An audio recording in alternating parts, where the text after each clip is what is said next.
What is going on, everybody? Welcome to the Part-Time Nerd Podcast with me, your host, Alan, and joining me is one Mr. Rapid Dave. How you doing, buddy? I'm fantastic. How are you doing today, man? You know what? Just living the dream. Here we are, Batman 66, episodes number 5 and 6. He's here. The Joker is wild. We got our Joker episode, and it did not disappoint. It did not disappoint at all.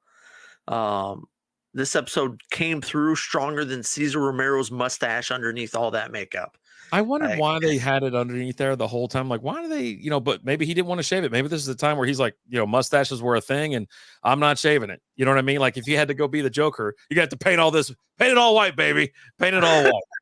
So, about this episode, bent on revenge, the Joker replicates Batman's utility belt in an attempt to take him down.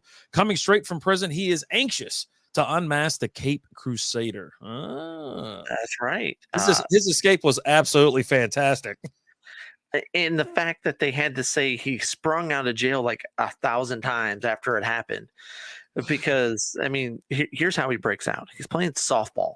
There's a big softball match going on at the prison. The chief of police is there. The chief is there. It's a big deal. The Joker versus, and he's just striking folks out left and right. A little slow pitch softball. He's getting it, and then all of a sudden it's time. After they make all these comments of, the Joker's reformed, things are so much better. Catcher pulls the old okey doke and switches the ball, and Joker throws an exploding ball. God, that pop is so beautiful. I wish I had him in the clown costume and the softball pitch, the prison blues. I want him in the prison blues with a softball mitt and a Dude, that would be so awesome. But yeah, so he throws it, the guy hits it, a giant spring launches him out of prison. Like, he's gone out of there. And he sprung out. And we get to hear about that for about 50 times. Immediately, I thought, how the hell did he land without killing himself on the other side of those giant walls? But they definitely bring that up, just like they do. They are very specific. He landed in a net that was set up outside to catch him. So they knew the trajectory. They knew how he was going to be propelled and in what direction. So a net was placed very precise to catch the Joker as he sprung out of jail. Yes. And then you cut to, it's my favorite part of every episode, where Dick says something and he gets put in his place instantaneously. What do I need to learn chopping for? Why do I need to learn this music? This is stupid. And old Bruce Wayne's there to correct him. No, music is very important. It's the universal language. It's what's going to bring the world together.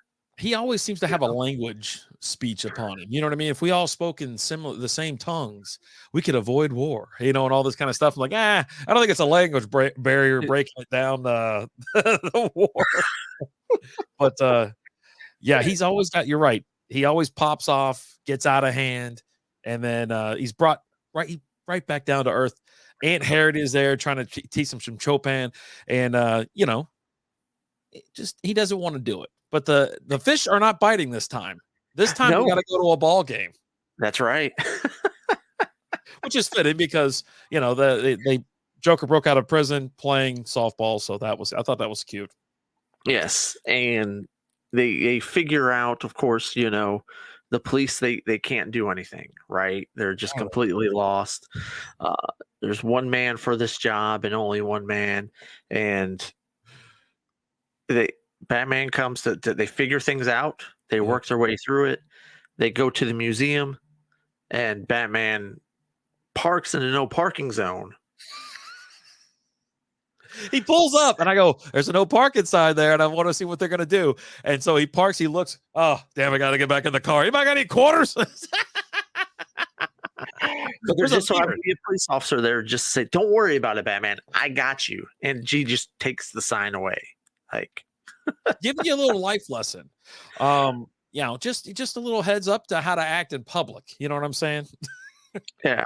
I mean, just Joker realizes that his biggest problem is he doesn't have utility belt. Yes. He curses the utility belt and creates his own utility belt, which will triumph over Batman's. Yeah. And just be better. I did get a kick out of when the sword fell on Batman and knocked him out. He pulled the old, he faked it, right? And as they're dragging him away, he's one eye open and one eye closed as he's kind of peeking, for the right moment to strike. We got to pounce. And he has to have a one-liner as he does it too. Like joke's on you, Joker! Aha! Yeah. Joker escapes.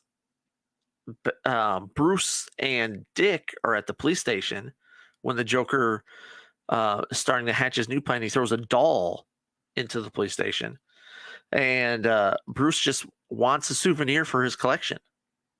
And the commissioner's like, you know what? Yeah, take it. Take this evidence with you. We have no need for this. What will we do with this? What are we going to do with this crap? He's just throwing junk at us at this point. Take it. Just get it out of here. You take your own butt with you too. Get out of here. Beat it. Yeah. So he takes it and goes to the Batcave to figure things out. Although at the same time, they tried to call Batman, but he was out of the office for the day, and they're just defeated. There's nothing we can do. We have no Batman. We can just all the only thing left to do is to pray. That's it. It's amazing how just incompetent this police department is. Like, I don't know if this is like the lowest rent job in Gotham. I have no idea, but it seems like they are absolutely flush with idiots. Like they can't do anything. I mean, outside patrol. Hey, the no parking zone. That guy's Johnny on the spot. That dude. Yeah. I got you, Batman. Gotcha.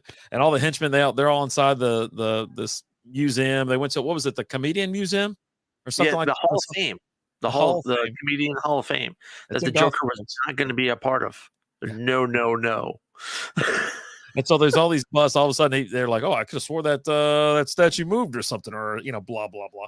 So it blows up. He walks out of the back of it. Then he got each one of his henchmen blow out the back of for him. They do it each. It wasn't like just one blowout and they're all out. It's like, oh, Zedric, poof. Hey, Martin, poof. And it's just like,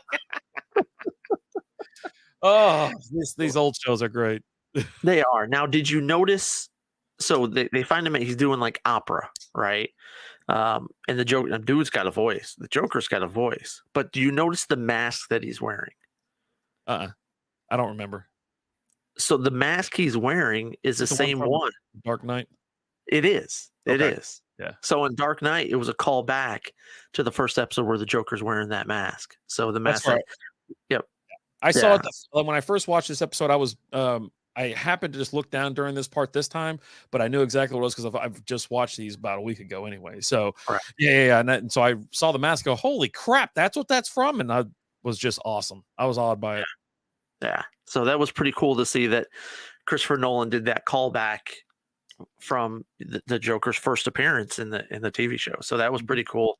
And then you've got Batman and Robin taken down by sneezing powder out of the Joker's utility belt. His new utility belt got you with the sneezing powder, and the episode ends. That's the end of episode number 5, and this is the first time when they drop same bad time, same bad channel. So I was just asking about it last time. Boom, here we are. Episode 5 is the first time they bust that line out. I was pretty excited to hear that. Yeah, of course. Absolutely. They leave you with a cliffhanger. It seems like all these are going to be 2 episodes each, which is fine with me. They're not terrible. I think they're fine. And then, each, Yeah, not bad. Episode 6 starts off with, the first, they were getting ready to take off Batman's mask. It's getting ready to happen, but oh my gosh, Batman gets out of it. You're kidding. I'm floored by it. But they escape. Joker's running around. He's trapped. But then it seems like we've found what Batman's kryptonite is through multiple phases of this episode. It's confetti and streamers. It is amazing how like that utility belt, how much streamers and confetti he's got in that thing. And it doesn't just shoot at you. It wraps you up as it's shooting at you. It's like the most crazy thing you ever seen. It's amazing. Yeah, it's pretty awesome. But the Joker gets away, and then everything on the news is everyone is concerned about his new Joker's new utility belt. Batman can't stop. Batman and Robin are worthless. How they turn Because of on me this, quick. the greatest crime wave has ever broken out in the city of Gotham, and this poor reporter, he has nothing left to say but to try and give the encouraging words of his 8-year-old son as he's praying, before he goes to bed. Um, They were laying it on like crazy thick too. I'm like, Jesus, man. I was like, what the hell are the police doing? It's like, what do you Meanwhile, so Batman and Robin are stopping all of these crimes. Yeah. He's just getting away. Yeah, but no, they're an incompetent. The Joker takes over the TV station and drops the great line of "Fat Man and the Boy Blunder." I did enjoy. I tell you what, this part I did enjoy when he takes over the TV, because it immediately makes us think back to Batman 1989. Right? It's Yeah. Jack Napier as the Joker, Jack Nicklaus, and it fantastic. Really, I mean, I didn't know where that stuff came from when I was a kid watching it, but now I can see where it was kind of from. You know what I'm saying? Right. His whole little lair, his secret lair, looks just like the one from 1989 where the Joker's hiding out. So, Yeah. and he's taken over. It's a lot of similarities, and I really did enjoy this episode for that. But yeah, I didn't mean to interrupt you, but yeah, I just No, thought about yeah. this. It was awesome. It is awesome, and let's give it up for Cesar Romero, man. Like his Joker is freaking awesome. Like you get the Penguin, he's a little bit cheesy and things like that. The Riddler, but the Joker is just he's iconic, right? And this is where the icon of the Joker started with Cesar Romero, with his portrayal of him, and it's just awesome, just awesome. And he's dragging around. Her name is Queenie at the time. She's like the Joker's assistant or something like that. Nancy Kovac. Yeah, Yes, not bad. She tries to work her way out a deal with Batman too, but Batman for some reason ain't biting. He bit in the other episodes. right. But this time he's like, no, no, no. The last love of his life, he lost to a incident at the nuclear reactor, the Bat Cave. So Yeah, and they he's drugged him still, anyways. he's still a little jaded because of that incident. But I think Batman will be on the prowl again shortly. Don't you worry. I hope He so. will find his way. But yeah, they end up going through it all. He foils his plan. Batman saves the day. He gets that ties belt up off of him. Superman. He got that belt off of him and chunked it in the air, and You gotta confetti get and that- streamers went everywhere, and it just started the fight scene. A great fight scene, by the way. A lot of bodies thrown around, a lot of punches. Man, Dick Grayson can throw down. He can, and you can definitely tell that they use a stunt double for the Joker in this, because that dude just. I just said that to Lizzie, so I go, they had some ugly stunt double. That's not Cesar Romero. Caesar. That was not in his contract. One, he's keeping the stash. Two, he's not doing fight scenes. Adam West will not punch me in the mouth. Thank you very much. It is not happening. It is not happening. I'm gonna sit over here on the side and have a bologna sandwich while this fight scene goes down. A bologna sandwich. Kick his ass, Batman. He's just telling him to throttle the dude. Just give it to him. Bologna sandwich in a smoke. And it ends like it always does with a nice little recap. They're all chilling around Wayne Manor, and they're watching it on the news. And Aunt Harriet comes in and is like, Dick, it's time for your music lessons. And he's like, oh, gee, golly, do I have to? And I'm trying to watch the Joker. Bruce gives him a little wink, like, okay, let's go ahead and get this done, And Alfred swoops in. I'll don't worry, Master Dick. I'll get your milk and cookies. Oh, thanks, Alfred. I can always count on you. Oh God, yeah. What a whip! What a whip at the end. And you get your first tease of the next. This is the first time they did a tease for the next episode, where it said, "Coming up next week, Mr. Freeze," and it shows a little picture of him just standing there, and you're like, "All right." Yeah, he looks like the Mr. Freeze from the comics and the animated series, I believe. That's where I recognize it from that slender head. Uh-huh. Whatever the hell he's got. He looks like Dr. Evil from Austin Powers. That's what he looks like. So looking forward to it, to be honest. But yeah, another week down, another couple episodes. Absolutely loving it. The Joker, it did not let down. I kind of did a little peek ahead. We got a while before we get Catwoman. Like, she's not till like the end of the first season. We're getting the Mad Hatter. We're getting more Penguin, Riddler, Joker, all of that. But it's a while before we get to Catwoman.